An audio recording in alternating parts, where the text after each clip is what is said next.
బెల్లం బువ్వ కన్నా తీయగుంటదంట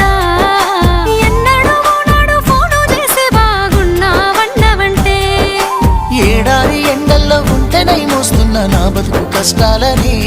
పిల్లని చెయ్యి పట్టాలని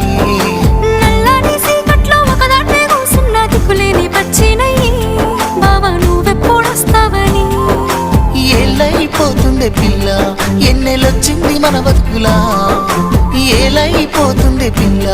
ఏలు వట్టంగా వస్తున్నాగా ఇన్నాళ్ళ ఎడబాటు ఎడబాసిపోతుందిలే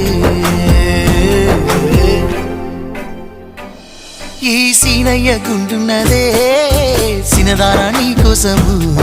ఈ దూరాన్ని చెరుపుతూ తీరాల తెగిరింది అందాల ఈ మానవు